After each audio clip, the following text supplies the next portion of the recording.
Wakaba Hiiro, an ordinary introverted girl who is always picked on by her ugly worthless classmates. Thankfully for Kumoko though, she was reincarnated into another world. Well, if I'm being honest, I'm not sure if thankfully is the word. When Kumoko was reincarnated, she was reincarnated as a spider, and not just any spider, a big powerful spider who has some magic skills. So basically, she's just a regular spider in Australia. But hey, on the bright side, at least she's not a frickin' vending machine. The morning of a typical day at Classroom 2, where boredom usually reigns supreme, a sudden burst of blinding light shattered the monotony, vaporizing the classroom in an instant. As the world faded into darkness, Kumoko awoke to a startling realization. She had been reincarnated as a spider. This was a full-blown nightmare. The realization that she was reincarnated as a spider instead of a wealthy sleepy princess makes her want to off herself. Not to mention that the other spiders in the place seem to have a cannibalism kink as they feed on their own species.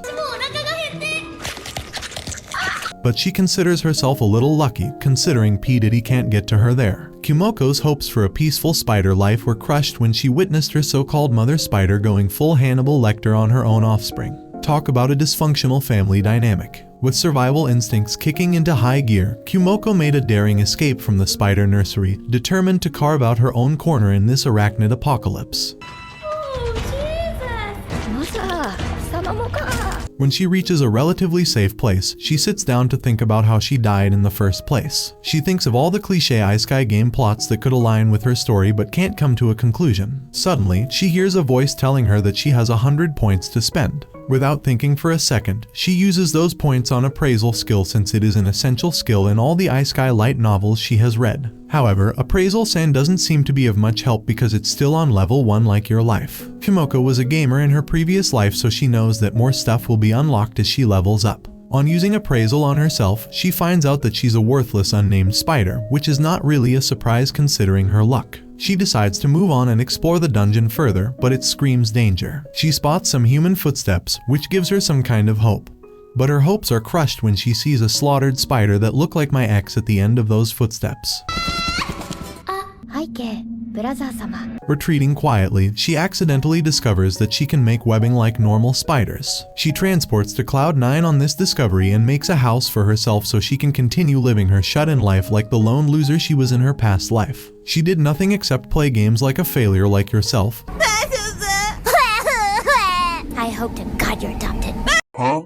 So this new life as a spider might not be too bad. However, she soon realizes that she hasn't eaten anything, and when push comes to shove, she's forced to eat the nasty dead spider near her. It tastes like crap, but at least it fills her stomach, which I'm pretty sure is her family member, so that may be incest. Also, she earns the title of Kin Eater along with some other new skills. However, she has no idea how to use the magic skills she just attained. While goofing around like a maniac, she notices that something has been caught in her web, which turns out to be Drake. Finding out Kumoko was just born, Drake attempts to vomit poison onto her, which somehow raises her resistance skill. Pissed off by the sudden attack, Kumoko runs towards Drake while dodging all venomous attacks with her high speed and bites it in the back, telling him to stop pre-ordering folks. Her venomous fangs instantly eliminate the prey, earning her first official W. She does her regular clown dance after the victory, mentally preparing herself for more battles. While Kumoko is fighting for her life, her previous life classmates are enjoying the reincarnated life as princes and high-ranked nobles. One of her classmates, Shun, is reincarnated as a prince of the country, Schlain Zagan Annelate, and one as the duke's daughter, Keisha. To complicate matters, the class teacher is reborn as a lowly elf. Chill down, my fellow viewers, she would never talk to you in real life. Leave me alone!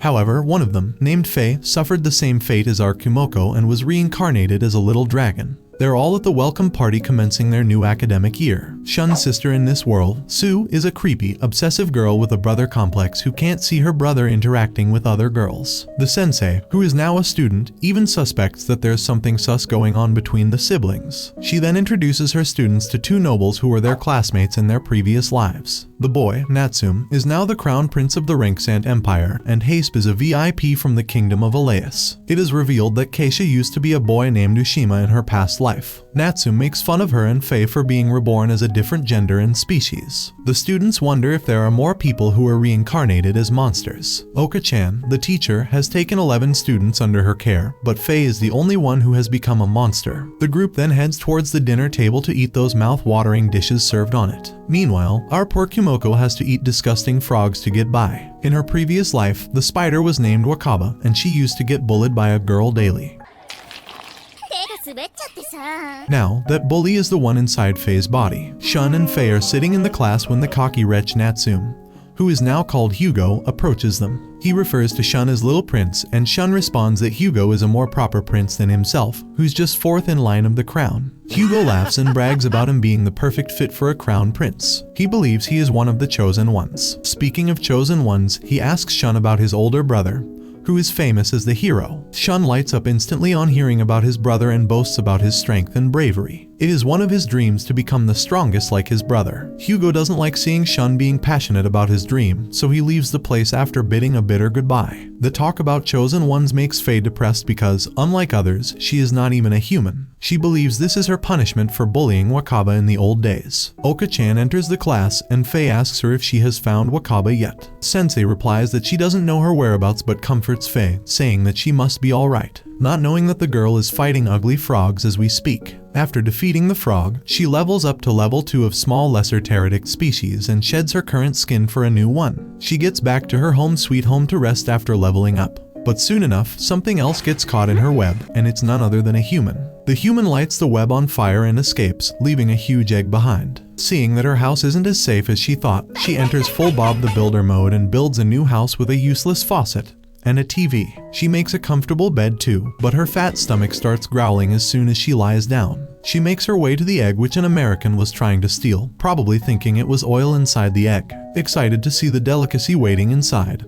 But the thing doesn't crack no matter how much she tries. Her appraisal skill gets a level up, and she sees that the egg is a small dragon egg. Realizing that the egg is useless to her, she returns to her house and starts playing. However, she only gets a few moments of peace before her newly made house is burned to the crisp. A good number of Americans appear, invading her nest, thinking it was made of oil, and she starts running for her life. She manages to reach a safe place, but the fact that running is her only chance of survival irritates her. She lived a worthless life without friends and even parents, and now she finally made a home for herself, which also turned to dust. She may even sound like herself. What more do you want from me?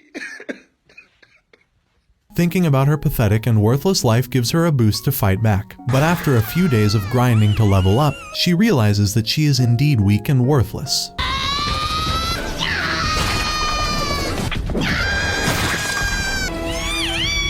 Her appraisal has leveled up more and outright calls her weak to her face. After coming across a swarm of ugly cockroaches, she discovers that she can actually run pretty fast, which will be beneficial in the future. She sleeps thinking about her abilities and wakes up to a big-ass snake staring at her. She thinks of running for her life, but Kumoko's spirit overtakes her, and she decides to fight back.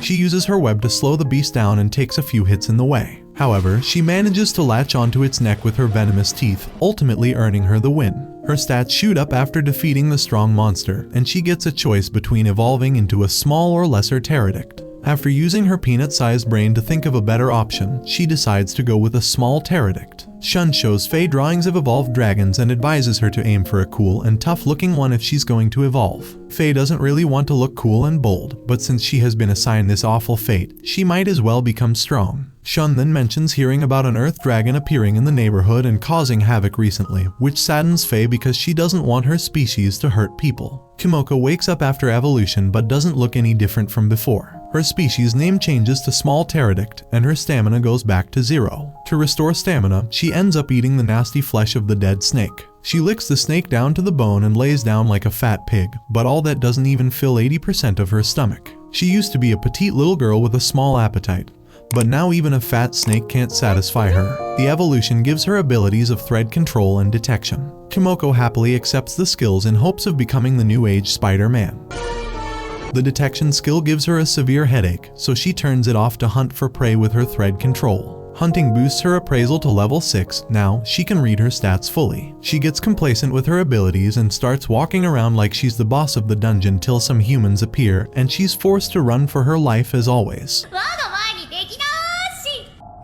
なんかすごい嫌な予感がするんだけど。 She realizes that her abilities are useless in front of humans who are far stronger and faster than her. Thankfully, some monsters appear in the way, and she uses them as a decoy to escape.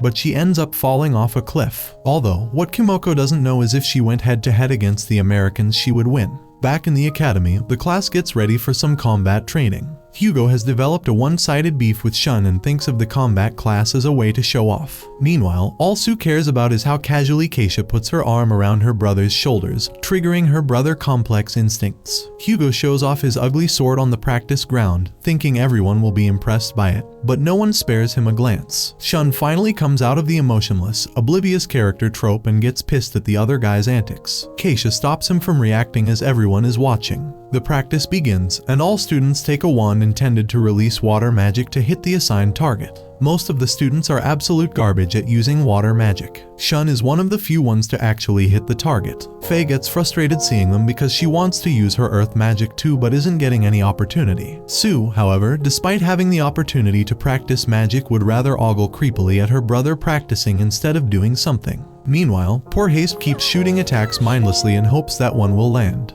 Hugo thinks that practicing magic one is not naturally good at is useless, so he throws aside his wand and uses his fire magic to burn down the target. He gets fouled by the teacher for being a cocky show-off. Suddenly, the students hear the voice of something approaching fast. The teacher tries to save them before something could happen to the students, but he gets burned down to a crisp in the process. The monster appears to be an earth dragon, and Hugo's blockheaded ass can only think about this being another opportunity for a show-off. However, he gets his ass crisp breezied after a single swing by the beast. Shun thinks it's over for everyone there, but thinking about his brother motivates him to fight back. All his friends, including Sue, decide to fight the monster together. They all try combo attacks, but the thing that truly makes the difference is Faye's bite. She bites the dragon at a crucial moment, allowing Shun to cut its head off completely. The whole class cheers at Shun's victory except for one bitter guy. Faye seems a little down too and asks Shun to use appraisal on her. She has earned the title of Kin Eater, confirming that the dragon was actually her mother. Right then, Shun falls to the ground, feeling sick. Guess even if another world, she's still a bully in some ways or another. Meanwhile, Kumoko Dumbass falls off a cliff and sadly catches herself by webs. However, some huge bees appear in her way. Right after finding a landing, she comes face to face with 3 snakes like the one from before. She quietly retreats, leaving the bees to deal with snakes. Right then, the final boss, a dragon-looking creature, appears and finishes off the bees and snakes. Kumoko tries to flee out of there as soon as possible, but the dragon spots her. By some miracle of God, the dragon ends up ignoring her and passes by right beside her. The spider thanks the heavens for saving her and runs in search of a safe place instantly. However, this place is filled with brutal monsters way out of her league. Despite vowing never to back down just a while ago, she's now sneaking around the place so that she doesn't become someone's food. She manages her hunger by preying on the same old, weak frogs because the bigger monsters are too much for her. She finds some snails loitering around and tries them for a change of pace, but just one bite takes her to heaven. It tastes like McDonald's fries left out and put in the microwave for weeks before mixing it with spoiled milk. However, she's an honorable member of society who doesn't like to waste food, so she finishes the meal even if it almost kills her. After days and days of searching, she finds some decent ranked monsters to prey on and fills her stomach to her heart's content. Her poisonous abilities level up because of the monsters and she explores several available skill options. The only thing that works for her is a skill named Weak Poison, which releases a small amount of poison. The girl is happy with that because at least she has gained a new ability. She gets increasingly scared as she travels further down the dungeon because the place is too big and mighty. In her previous life, all she did was sit in front of a TV and never touched grass. But right now, she's exploring a huge supernatural dungeon. Right then, a weird, yeti-looking ugly monkey appears before her. Luckily, she manages to conceal her presence and run away from it, but then comes face to face with a regular-looking CGI monkey. The ugly creature attacks her without a second thought, barely giving Kumoko time to react. However, using her little brain, she manages to bind the dumb monkey. When she bites it to kill it, it screams like a woman during childbirth. The scream scares her, but she digs into her meal and licks it down to the bone anyway. She finds a place to rest after that, not knowing that the dying scream summoned a whole army of monkeys after her. She wakes up from her sleep to the army beneath her screeching and throwing rocks at her. Knowing that she can't deal with the whole mob, she tries to make an exit. But somehow, the rocks are too slippery for her to climb. She spreads a net around her so she can move sideways. The monkeys start climbing towards her, so she starts dropping poison on them. However, they outrageously outnumber her, so her little plans go in vain. One of them even reaches her and rips one of her legs off.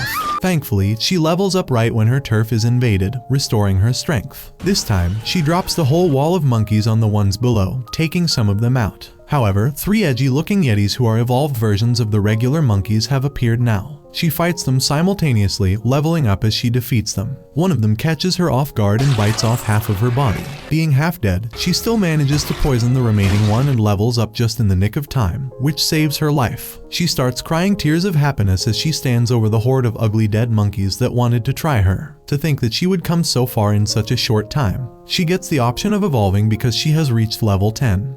But she leaves it for later. She spots a path heading upwards and thinks that it's the way toward the middle stratum, which will most probably be far less dangerous. But since her luck can only give her a few moments of peace before disaster, she's met with a lava-filled place at the end of the path. 私ってばかなり運悪い。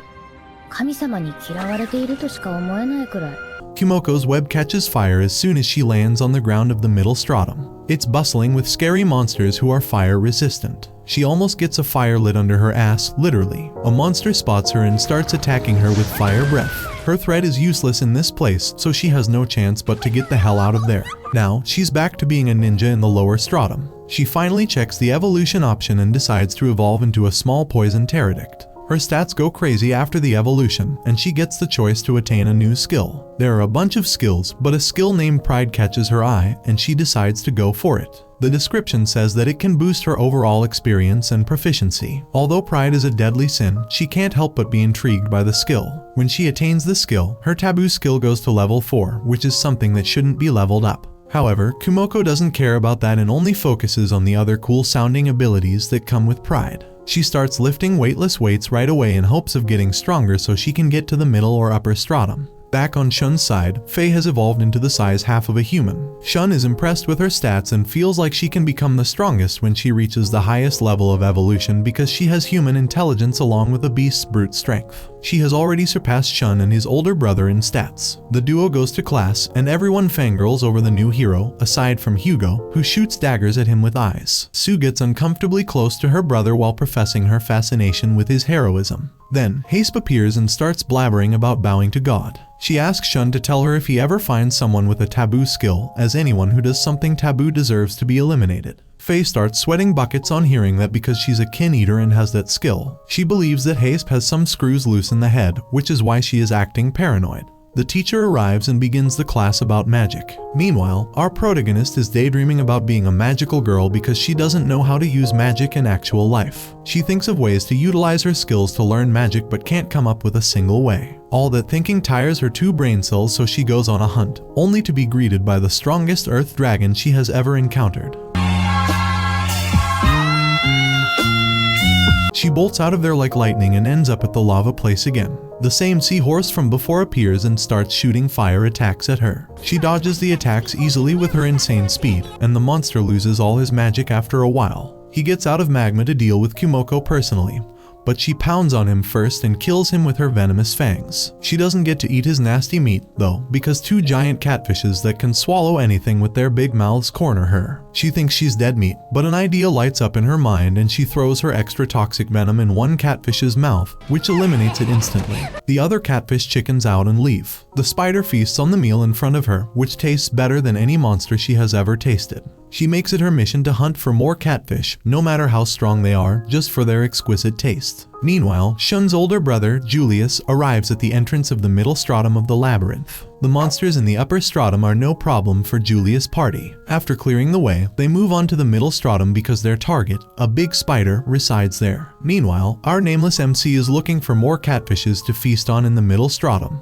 She's ready to risk it all for their taste again. But she comes across a super strong eel instead that has her beat in every domain except speed. She now has foresight, which allows her to read the opponent's moves, so she uses it to dodge the incredibly fast attacks of the enemy. However, the eel doesn't seem to lose magic power as fast as the seahorse, so she has to keep running around for a while before she can do anything else. Thankfully, the eel comes up to the ground to fight, which gives the spider a little advantage. She shoots her toxic poison in its mouth, which knocks it out. But before she can celebrate her win, the eel gets up again. This time, Kumoko mindlessly throws venom at it, which finally finishes it off. She gets to level 10 of her current species and gets the choice of evolving again. She sets the evolution aside to celebrate her victory against a brutal enemy. At this point, she thinks she can even beat Goku. Getting evolved right now seems like a bad idea because evolution takes time, and this place is not safe enough to rest. But she decides to use the eel's corpse as a shield and evolve anyway. The evolution option she gets is Zoa Ele, which is a small spider monster. All the abilities coming with it also sound super edgy, so she goes for it. She makes a shelter using the eel, which looks like a pile of poop, and gets inside. When she comes out, she's looking sharp and edgy. She devours the eel in an instant and checks her new stats. An option called the heresy effect shows up, and she utilizes it to get rid of headaches during detection. She gets an epiphany as soon as she utilizes the skill and even gets to talk to her conscience.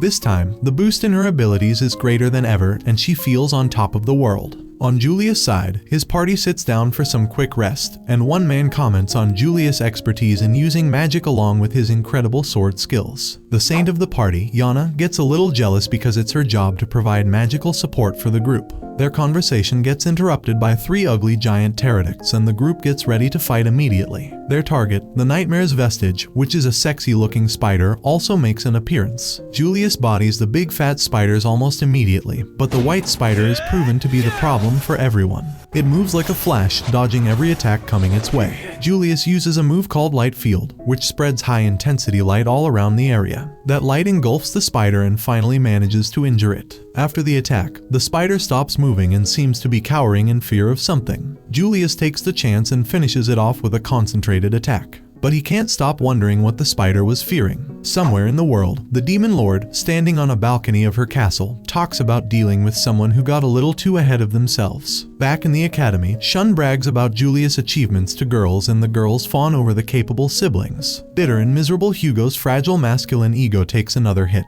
and he breaks off a window's glass in anger. He can't bear to see Shun thriving in the world that is supposed to be his. Kumoko had an intriguing dilemma on her hands. She possessed 8 eyes and the chance to unlock a remarkable ability known as the Evil Eye. However, to her astonishment, there were various versions of this ability to choose from. After some contemplation, Kumoko decided to start with the cursed Evil Eye and leave the others for later exploration. This decision startled her inner self, but they agreed on this initial choice. Eager to test her newfound power, Kumoko activated her detection ability to search for nearby monsters. In no time, she stumbled upon an evolved frog and swiftly defeated it with a single attack, causing her appraisal ability to max out. This thrilling development left Kumoko brimming with excitement. Meanwhile, Julius and his party were seated nearby, discussing the existence of other reincarnations besides their group. They learned that there were a total of 26 students in their classroom who had reincarnated. However, 6 of them were currently missing. Yana informed the group that 4 of these missing individuals were confirmed dead, while the other 3 were alive but remained elusive, shrouded in secrecy. A heated argument ensued between Yana and Keisha, but Shun intervened to defuse the tension. Yana cautioned Keisha against honing her skills, believing them to be perilous, and requested her trust. Following this discussion, all the human reincarnations ventured into the forest for a combined camping and training session, with the exception of Hugo Bane von Ranksan,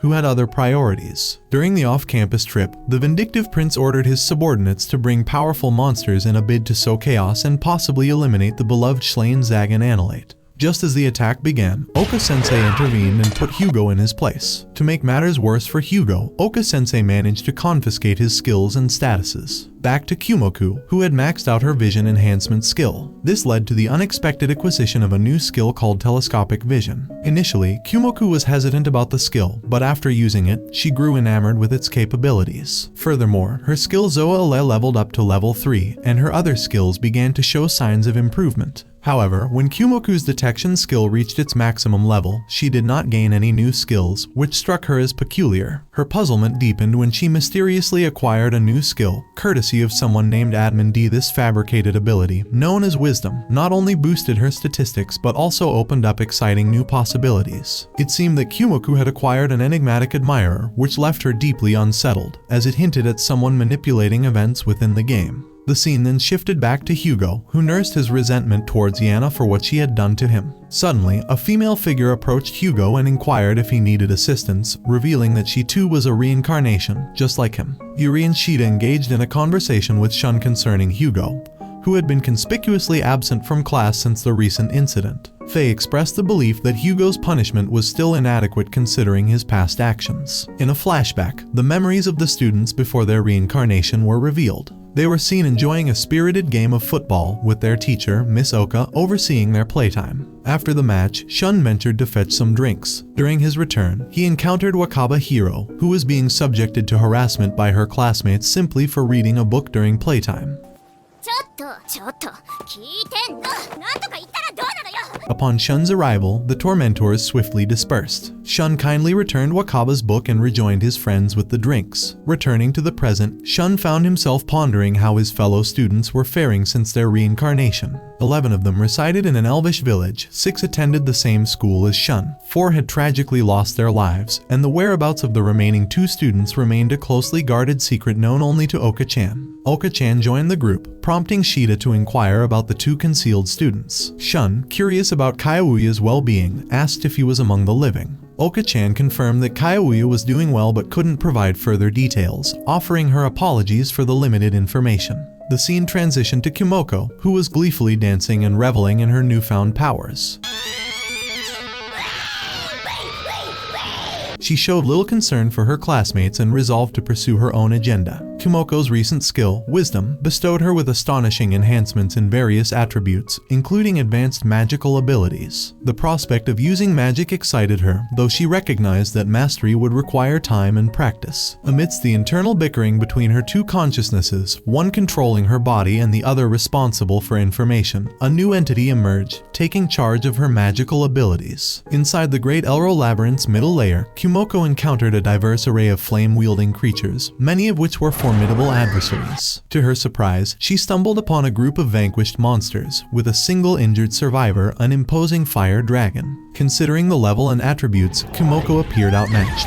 Moreover, the dragon was directing its fury at her. However, something had nearly vanquished the dragon previously, presenting an unexpected opportunity. Empowered by her newly appointed magical consciousness and another emerging parallel consciousness, Kumoko decided to stand her ground and engage in battle. She unleashed a powerful attack, the deadly Spider Poison Ultra Mega Mega Max, enhancing it further with poison magic courtesy of her body-brain skill. As the poison ball hurtled toward the dragon, it swiftly recognized the impending danger and retaliated with a burst of searing flames. Kumoko was astounded by the dragon's lightning-fast instincts and its ability to discern imminent threats. Shun hurriedly made his way to the room where he was set to meet Julius, a reunion long awaited. Hyrance, who had accompanied Julius, greeted Shun warmly, marveling at how much he had grown. Julius Zagan Analate, the current holder of the hero title, eventually returned home and reunited with his siblings, Shlain and Sue. Aware of the looming threats and uncertainties, Julius entrusted Shun with the care of his younger sister, Sue, as he was uncertain when he would return. Their reunion was brief, as the hero and his allies were urgently summoned to the Empire due to a new, ominous threat, demons on the move. An inevitable clash between humans and demons seemed imminent, and Julius was needed at the front lines. In their brief encounter, Julius noticed Faye and expressed his gratitude for her role in saving Shun. He went on to share an intriguing story from the past, involving Faerun, a student who had been reincarnated as an earth dragon and was currently Shlain's companion. Julius revealed that the scarf he wore, made from pterodactyl silk, had a shared origin with Faerun. 15 years ago, a particular pterodactyl spider home had been ravaged by fire in a dungeon, leading to the discovery of an egg. This connection added a layer of intrigue to their encounter. After their conversation, Julius and Hyrance set out on their mission toward the Empire. Julius confided in Shun about his dream, a peaceful world where people could live happily, before departing. The scene shifted to Kumoko, who found herself under attack from the fiery dragon. In the past, Kumoko had heavily relied on poison-based attacks, which had proven effective.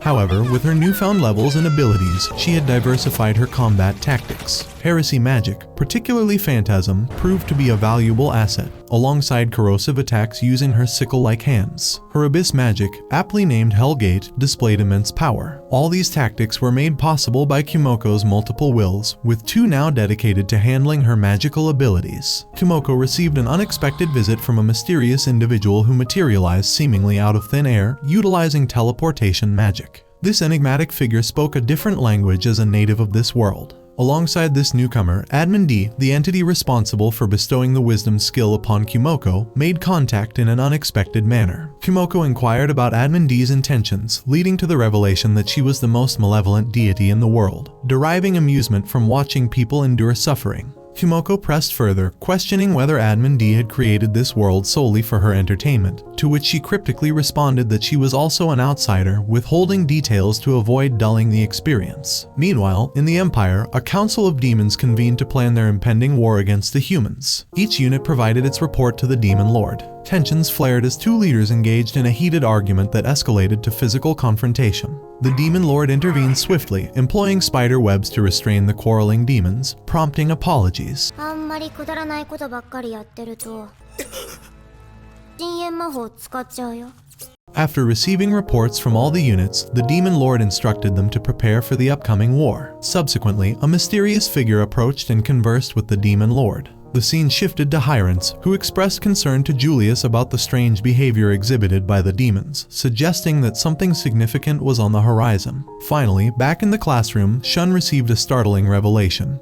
He had been bestowed with the hero title. This title traditionally belonged to only one individual at a time and could not be passed on until the previous hero's demise, leaving Shun in a state of shock and uncertainty. Kumoko continued to ponder the mysterious D-girl and her cryptic statements. She engaged in a mental dialogue with her inner selves, attempting to deduce the identity of this enigmatic figure. However, she eventually realized that dwelling on this matter wouldn't be productive and decided to shift her focus towards escaping the middle stratum of the labyrinth. Resolute in her determination, Kumoko disclosed her plan to her inner selves. She intended to invest her points into spatial magic, believing that this skill could prove invaluable in accessing the upper stratum more directly. After some time of trekking through the labyrinth, Kumoko finally stumbled upon the path leading to the upper stratum, and her excitement drove her to rush toward it eagerly.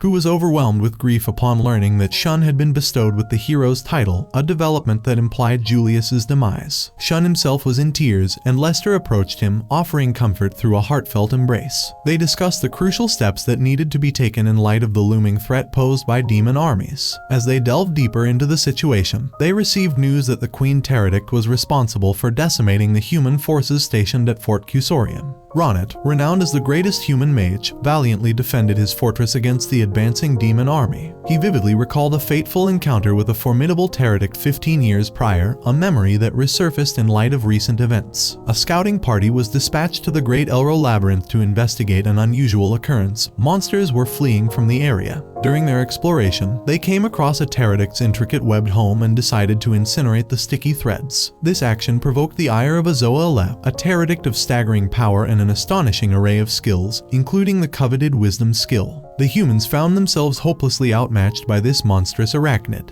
Ronnet formulated a hypothesis that connected the nightmare of the labyrinth to the ongoing attacks by the demon armies. A skirmish ensued between Kumoko and some humans, resulting in her accumulating enough experience to undergo an evolution into an Edeane, often described as the symbol of death. Despite her reluctance, Kumoko accepted this evolution, causing her taboo level to max out, a development she had hoped to avoid. A tremendous burden suddenly weighed upon Schlane's shoulders, demanding that he become stronger at the earliest opportunity. By his side stood Faye, the human reincarnated into an earth dragon. They made a momentous decision to forge a contract, resulting in an intriguing transformation. Faye assumed the form of an egg, commencing her evolution. The circumstances surrounding the death of Julius became clear as Hyrants, a member of the previous hero's party, returned home and shared the truth. It was revealed that a phoenix feather had played a crucial role in Hyrants' survival, resembling yet another video game-like aspect of this mysterious world. Instead of succumbing to despair, Schlane found renewed motivation and aspired to carry on his older brother's dream of creating a peaceful world. Kumoko's transformation from a Zoa Ele to an Edeane brought about striking markings on her body, accompanied by a wealth of knowledge due to her maxed-out taboo level. This newfound fountain of knowledge overwhelmed her, requiring time to sift through its vast contents. However, Kumoko managed to glean enough information to grasp the peril facing the current world. As this unassuming spider, she felt a burgeoning desire to take action and change the world's fate. But before she could embark on that quest, she recognized the pressing need to become stronger. Kumoko set her sights on a formidable adversary that had initially traumatized her, the Earth Dragon Araba. Despite her lingering fear underscored by her parallel wills, she approached this powerful dragon with renewed determination. After some diligent training and strategic planning, the clever spider orchestrated a battlefield that played to her advantage. Observing her swiftly dispatch the bothersome wasps was akin to revisiting the early stages of a video game when a character is already overwhelmingly powerful. In Kumoko's initial encounter with the fearsome earth dragon Araba, she had barely escaped with her life. To the dragon, it seemed as though the tiny pterodactyl was hardly worth its attention. However, circumstances had shifted dramatically, compelling the earth dragon to acknowledge the astonishing power of the spider heroine. While Kumoko's attacks did not inflict substantial damage, Araba took the confrontation seriously. What unfolded was a clash between Kumoko's meticulous patience and strategic planning against Araba's sheer brute force, a showdown that turned into a monstrously gory spectacle, particularly for the pterodactyl. Kumoko faced an uphill battle against the overwhelming might of the dragon, leading her to pull out all the stops and employ every conceivable tactic at her disposal. In response, Araba expended all his accumulated skill points in a desperate bid to overcome the indomitable spider. The relentless exchange of blows between the two combatants was a sight to behold, as neither was willing to yield or hold anything back. It was a pure one-on-one duel, devoid of any deus ex machina or external interventions, a straight-up brawl where victory depended solely on their skills and determination. The ultimate outcome of the battle held little surprise, but the concluding monologue added a touch of emotion to the intense confrontation. Now, with the battle behind her, Kumoko's focus shifted to a new goal, finding the exit. She had recently crossed paths with some humans during a skirmish, marking them in the process. Naturally, those who survived their encounter with the relentless spider made a desperate bid for the exit. Kumoko, however, had her sights set on a different objective, the opportunity to witness the sun for the first time. After a harrowing struggle, Kumoko managed to escape from the treacherous caves unscathed. As she emerged from the cave's mouth and gazed upon the breathtaking beauty of the natural world, her spirit soared with inspiration. However, her moment of awe was short-lived as the humans who spotted her mistook her for a monster and launched an attack. Swiftly evading their onslaught, Kumoko retreated to safety. Outside the cave, she contemplated the possibility of evolving into a human form. Her curiosity led her to discover the existence of a mysterious figure known as the Spider Lady, and she resolved to work towards this transformation. It wasn't long before Kumoko received a message from a system, revealing that her mother possessed the ability to control her. Faced with this revelation, she contemplated returning to the labyrinth. Meanwhile, Shun and Anna embarked on a visit to meet with Hyrance. Anna, who had been Hyrance's devoted servant since his childhood, accompanied Shun. Hyrance extended an invitation for them to dine together, but Shun declined, citing a prior meeting with the clan leader of the elves. Shun and Anna proceeded to their meeting with Potmus, the clan leader of the elves. During the meeting, mages disclosed that the elves were aware of the ongoing conflict between humans and demons. Philimos Heraiphes revealed her efforts to mediate and prevent the escalation of the conflict, albeit unsuccessfully. Siles suggested that Shlain, their new warrior, be sent into battle to help resolve the situation. However, Mages was cautious, opposing the rush to send Shlain into the field. Potmus proposed an alternative strategy involving Devil, a powerful entity with considerable strength. Since Devil's transformation, communication with the demon clan had ceased, and she had formidable subordinates. Potmus emphasized the challenges of dealing with those who became warriors, as they would be closely associated with the religion of God words. He cautioned against revealing too much to Dustin, the pontiff of the religion of God words. After Potmus and Philimos Heraiphes departed, Sue approached Keisha, still grieving over the loss of her brother Julius and expressing concern for Shlain. Meanwhile, Hugo sought Keisha's assistance, adding to the growing complexity of their situation. On another front, Kumoko found herself filled with joy as she discovered her transformation into a healthy and mobile baby. However, her elation was short-lived as she observed her mother's enraged subordinates advancing toward her. Among them was an arch-pterodactyl, level 31, with abilities comparable to Araba. The arch-pterodactyl had 3 greater pterodactyls as formidable companions, along with a host of smaller spiders. A fierce confrontation ensued, with Kumoko retaliating with Diablo bullets. However, the massive pterodactyls proved to be challenging adversaries, each possessing a level 10 deadly venom attack, silk control, and utility abilities. Kumoko realized that facing both the arch-pterodactyl and Araba level pterodactyl simultaneously was an insurmountable challenge. In a desperate move, she ensnared them in a web mesh, employing her spatial magic to teleport them into a scorching pool of lava. Following a grueling battle, Kumoko managed to turn the tide in her favor. However, her victory triggered another furious message from her mother. Kumoko discovered a channel connecting her to her mother and decided to defy her orders. She sought the aid of 3 fellow spiders to launch an attack through the channel, determined to stand against her mother's control. John Karen, accompanied by his wife and daughter, was traveling with a growing concern regarding oats and the looming transaction restrictions. The repercussions of this potential move were not limited to allied countries, but also posed a significant threat to oats itself. During their journey, they fell victim to a band of robbers, which caught the attention of Kumoko, who happened to be passing by. Despite witnessing their plight, Kumoko initially chose to stay out of the situation. Marizofis bravely fought against the robbers and sustained injuries during the altercation. Just as the robbers threatened John Karen's vampire daughter, Kumoko intervened, launching an attack that saved the family from harm. As she prepared to leave the scene, Sira's Karen, John's daughter, halted her departure. Kumoko was perplexed when she learned that Nagishi Shuoko's name had been changed to Sophia in this world. It was then revealed that Sophia Karen was also a reincarnation, a revelation that piqued Kumoko's curiosity. However, she couldn't help but feel emotionally insecure about her own appearance compared to the adorable vampire child, prompting her to depart.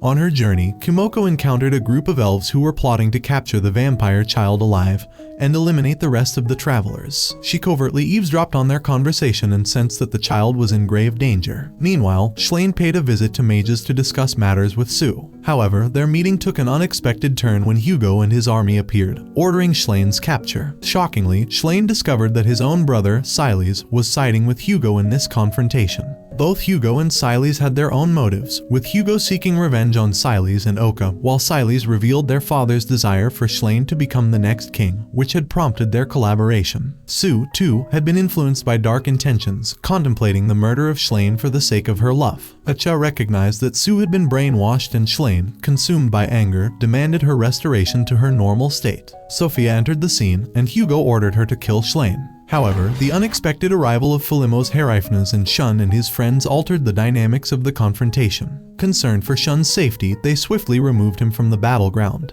Later that night, Shun and his group discussed the alarming state of affairs. The announcement of Hugo Baint Ranksant as the new warrior by the church left them bewildered. Philimos Heraifnes suspected that Hugo had manipulated the church's followers. The group concluded that the country was beyond salvation and decided to confront Hugo. Their resolve was tested when they found themselves surrounded, and Shun was stunned to see Keisha among the adversaries. It became evident that Keisha had also been subjected to brainwashing. Fortunately, during a heated battle between Shun and Keisha began to regain consciousness, although she had not fully recovered. In a desperate attempt to prevent herself from harming Shun, she contemplated self-inflicted harm. Touched by her plight, Shun allowed her to regain full consciousness. As tensions mounted, Devil engaged in combat with their teacher, Philimos Heraifnes, while Phi arrived in the form of a flying dragon, swooping in to rescue them from the perilous situation. Kumoko was deep in thought, and her parallel wills had not been in contact with her since they were with her mother. They had managed to sever half a leg from her mother, but the mother spider was too large to venture outside, which was why she had given up on pursuing them.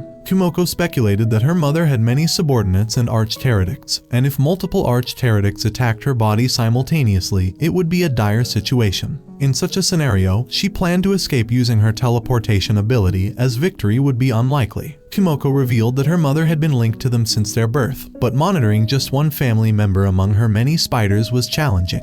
Their extraordinary existence might have made them a target. Her mother had sent enough combat power to make them believe they had no chance of winning and prevent them from escaping. Suddenly, their mother intervened and blocked their communication with their body, seizing the opportunity to launch a full-scale attack on them. As Kumoko and her siblings felt helpless, the person in charge of information hypothesized that their mother couldn't leave her lair. Kumoko sought sustenance, finding fruits to eat, but the ground suddenly began to tremble. Realizing danger, she attempted to flee, but her mother, Queen Pterodact, level 89 and 5 times stronger than Araba, emerged from the ground. Kumoko was shocked and puzzled about how her mother could be outside. Kumoko knew she couldn't defeat her mother and attempted to escape.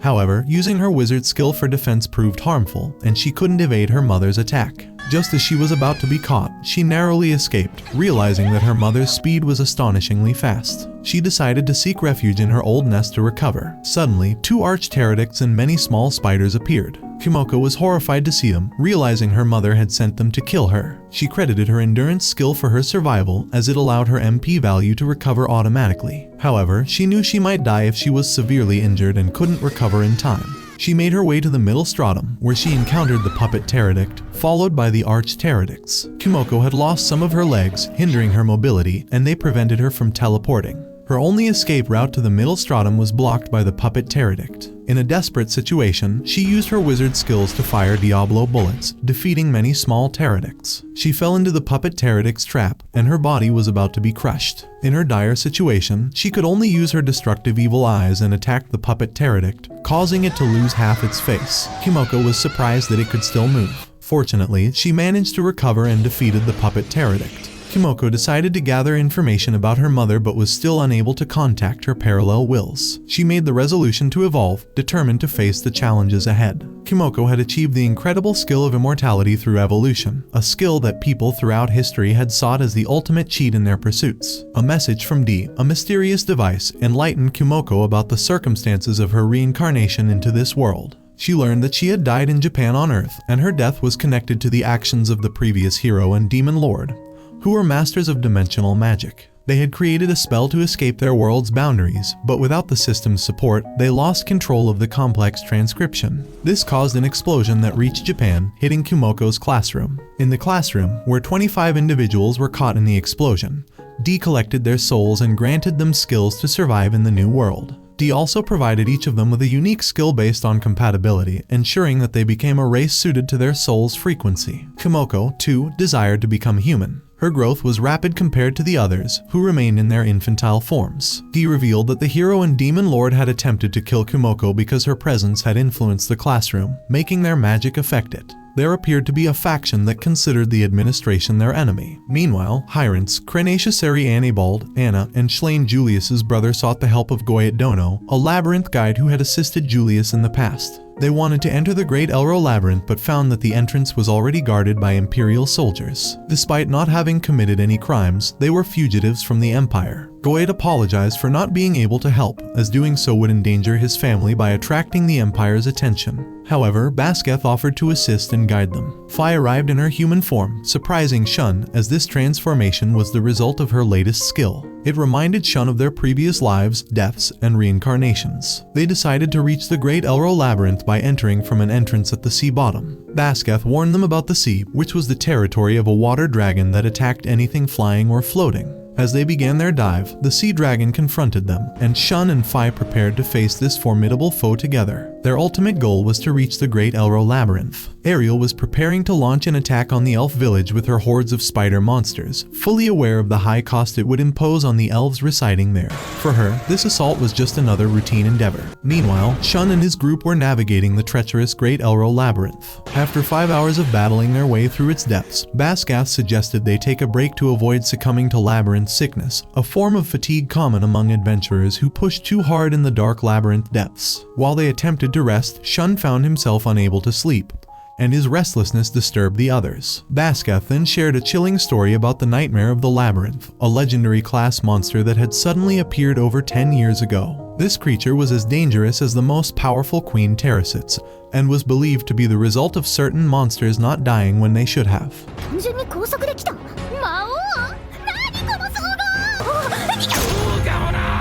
Shun learned that having bad dreams was considered a sign that the nightmare might appear. Baskath, however, did not buy into the prevailing theory and considered the nightmare a living calamity. He had seen the creature himself and believed it could even heal the wounded at times. The only undeniable fact about the nightmare was its immense strength. Shun questioned what one should do in a situation where many lives hung in the balance and escape was not an option. Baskath emphasized that running away was not shameful, and one should run from something they couldn't defeat. He advised Shun to tell anyone who questioned his desire to live to fight instead, as it was crucial to focus on what one wanted to accomplish. Despite this, Shun acknowledged that he couldn't run from his responsibilities as a hero. The group continued their journey in the morning, discussing the various dangers of the labyrinth, including monsters on par with dragons and treacherous spider webs. As they approached a shorter route, Baskath sensed danger. They were suddenly attacked by a powerful earth dragon with incredible speed. Their magic attacks were ineffective due to the dragon's imperial scale's skill and formidable defenses. However, Shun and the girls devised a plan to immobilize the dragon with a holy beam of light, ultimately bringing it down and allowing Shun to acquire the Little Dragon Slayer title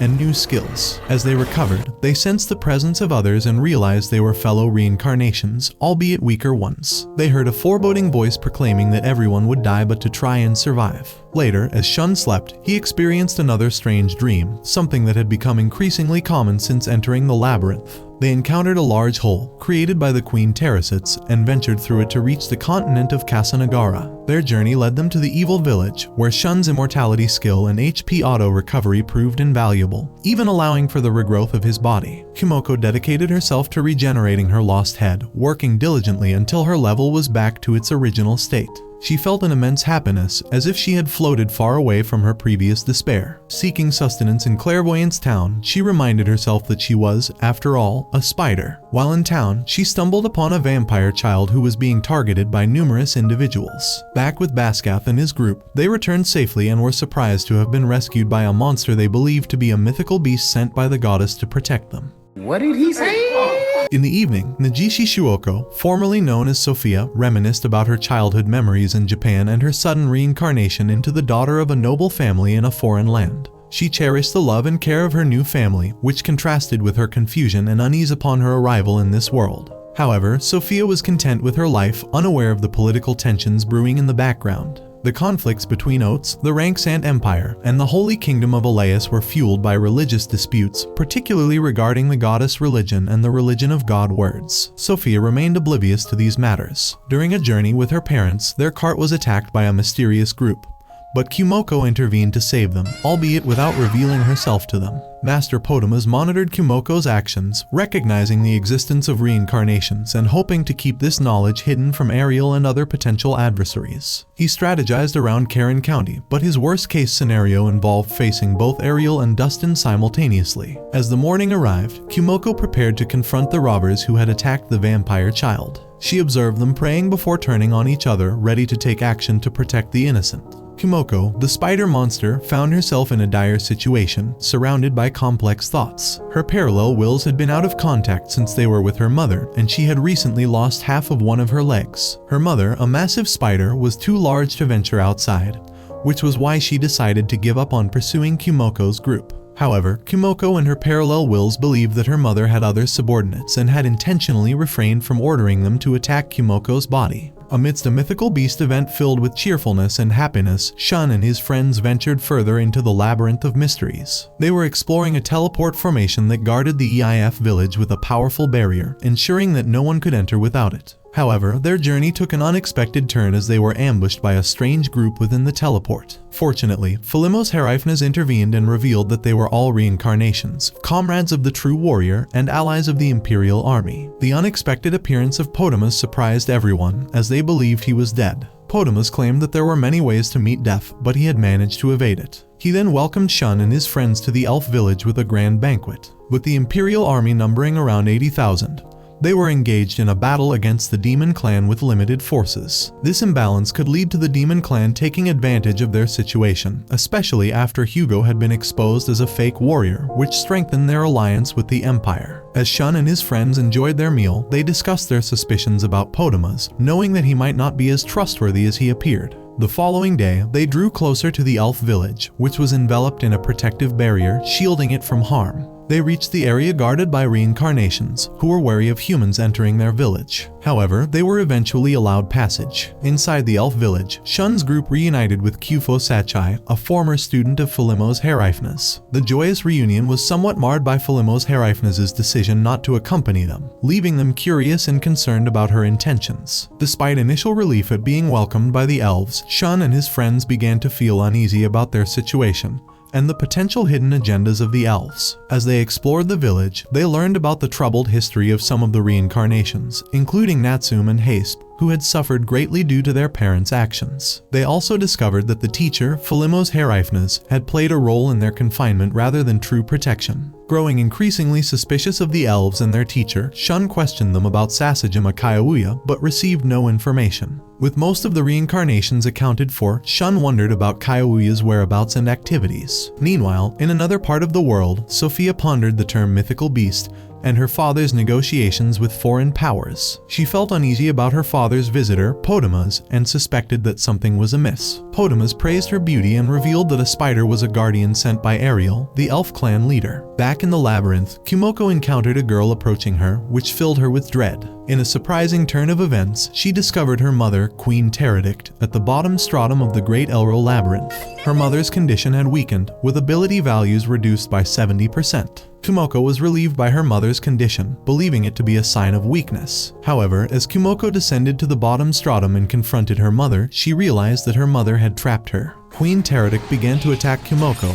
who was unable to use her magic. Regretting underestimating her mother, Kumoko decided to inherit her willpower and prove herself as a strong adversary. She tapped into her newfound power, increasing her abilities, and engaged in a fierce battle with her mother. With the support of her friends, Kumoko was determined to defeat her mother once and for all. Shun and his group encountered Kishitani Asaka and Kagawa Kunayako, the individuals known for defeating one of the demon clan's commanders alongside two strong allies. Together, they embarked on a mission to survey the barrier guarding the elf village. As they reached the border, Kagawa tested the barrier's strength using his magical sword and found it to be incredibly resilient, earning the elves' pride for its robustness. Shun contemplated whether Natsume possessed the capability to breach the barrier. Carnatia proposed the idea of disabling the teleport formation to enter the village, as the Imperial army, led by Hugo, aimed to suppress the elves. She emphasized that the elves would never surrender to someone like Hugo, who had the ability to manipulate minds. Carnatia suggested temporarily shutting down the teleport formation to hinder the Imperial army's advance. Returning to their strategy session, they encountered their teacher, Philimos Heraifnes,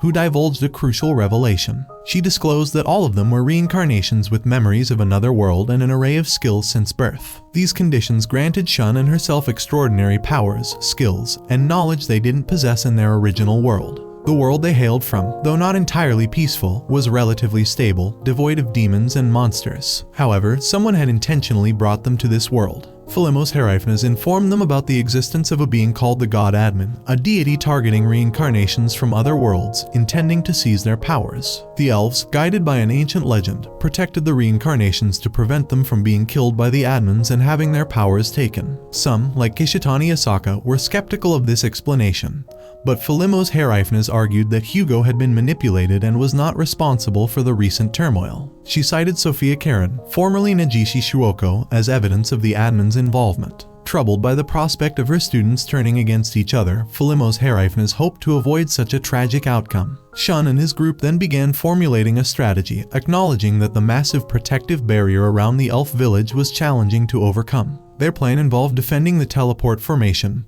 as the elves were unlikely to assist them. They also considered the possibility that two missing reincarnations, Kasuma and Kayouya, might be aligned with Hugo's forces. Determined to survive, Shun and his friends prepared for the impending battle. When the day of the final battle arrived, they heard a strange voice, which led them to discover Kasuma on the enemy's side. A confrontation ensued, during which Shun attempted to attack Kasuma. However, Kasuma deployed a magical sword that detonated like a bomb, forcing Shun and his friends to flee. Kasuma's objective was to trap them within the barrier. As the battle raged on between the two nations, a report conveyed the devastating news that Kengo Natsume had perished in the Battle of the Elf Forest. A war of catastrophic proportions was raging, marked by powerful explosions and a gruesome downpour of blood. Ariel commanded an army of 42,000, while the Oats Alliance brought 53,000 soldiers into the conflict. Kumoko recognized that her powers were insufficient to stop the world from collapsing, compelling her to upgrade her level. Amidst the chaos, in the Great Elro Labyrinth, Kumoko received a message from her friend about Devil engaging in a fierce battle with a formidable earth dragon. Despite being injured, Devil offered the dragon a chance to escape,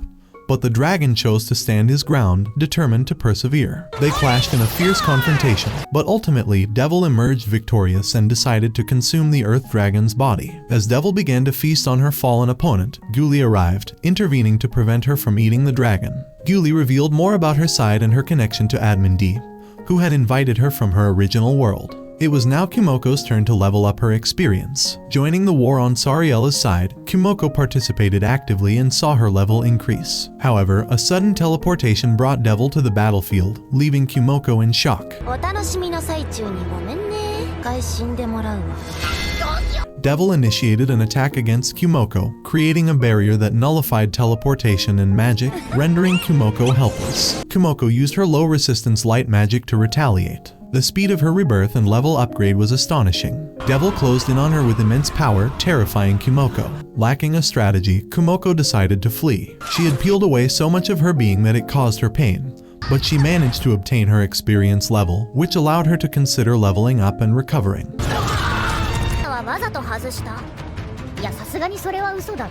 In the midst of this battle, Kumoko was surprised to see Shun standing before her with his magical sword. Devil, strangely, did not attack Shun despite the fact that she could easily defeat him. Confused, Kumoko secretly activated her wisdom and discovered that Shun possessed a hidden title that enabled him to defeat Devil in an instant. This hidden ability was her only advantage against Devil. However, Devil then unleashed her abyss magic, launching a devastating attack on Kumoko. To Kumoko's horror, her immortality powers failed to protect her. As she teetered on the brink of death, Shun's friends arrived, and a battle between Shun and Hugo, who had increased his ability values with warfare and divinity magic, began in the midst of the ongoing war. Devil, determined to confront Potmus, readied herself to decapitate him. Potmus' subordinate informed him of another army lurking behind the Imperial army. Although Potmus was already aware of the situation, he took action and ordered his forces to prepare for war. In the midst of the battle between Shun and Hugo, it became apparent that Hugo, despite his imposing demeanor, could not land a blow on Shun.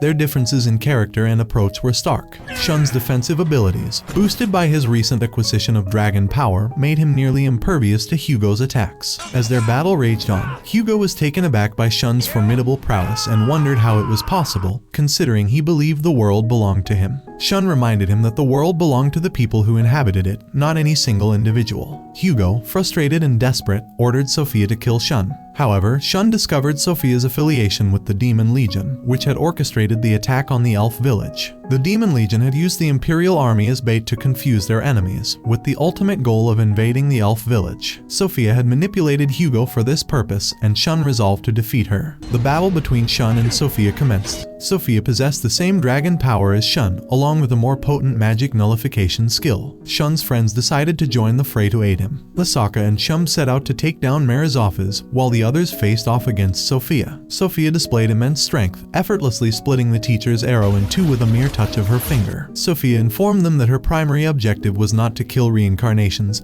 but to target the elves. Shun revealed that it was the White, the one who had killed Julius' brother. As the battle intensified, Shun struggled to overcome Sophia's magic nullification skill, even though he attempted to strike rapidly with a large sword. Sophia explained that as long as Shun used magic to manipulate original materials like soil, her skill could nullify it. Shun and his friends realized that neither swords nor magic could defeat Sophia. Phi suggested surrendering, but Sophia understood that Shun's pride would prevent him from giving up. While Shun refused to back down, Kyoya, one of his classmates and a friend from their previous world, arrived at the scene. Kyoya had become Wrath, the commander of the 8th Demon Army. Just as the situation seemed dire, a substantial force arrived to support Shun's group and urged him to retreat to the village while they dealt with Sophia.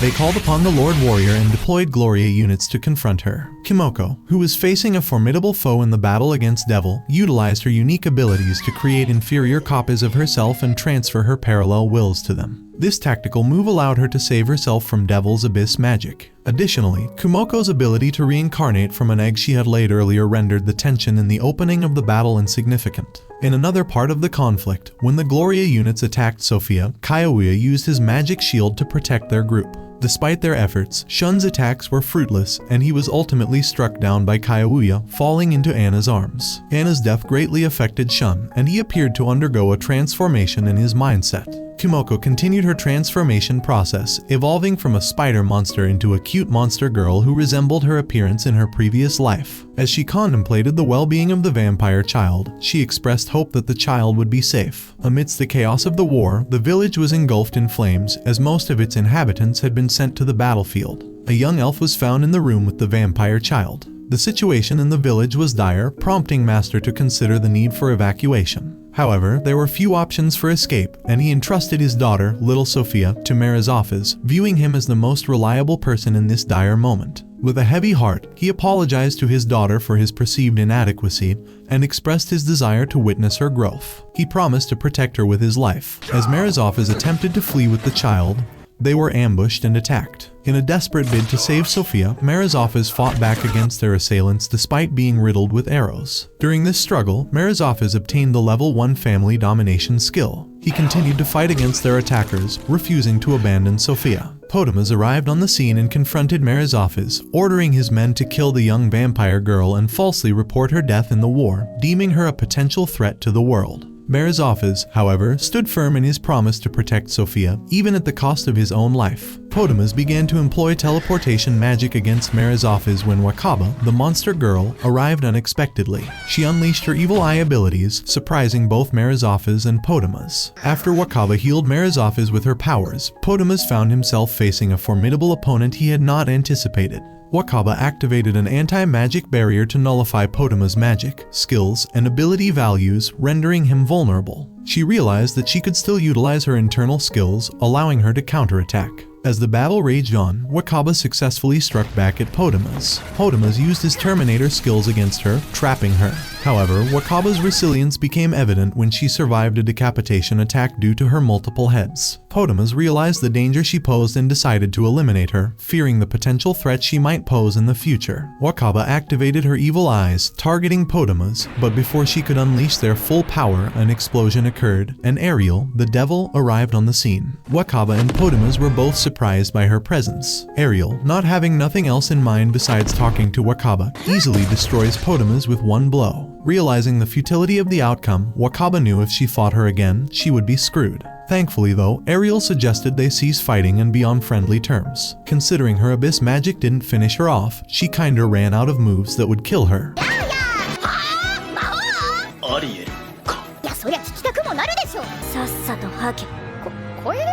At the base, Potmus emerges from a pod, surrounded by numerous replicas of himself, unveiling his true identity and the true threat. Meanwhile, on their journey back, Ariel contemplates the possibility of forging alliances with former foes and resolves to vanquish Potmus, the looming menace to the world. Just as they encounter Merizofes, now transformed into a vampire, he chooses to align himself with the team comprised of the Divine Beast and Demon King. In the end, the monster girl found herself in a life free from threats to her existence, as the conflict came to a halt with Devil's intervention. That concludes the anime recap. As always, if you enjoyed, let me know down below and I'm out.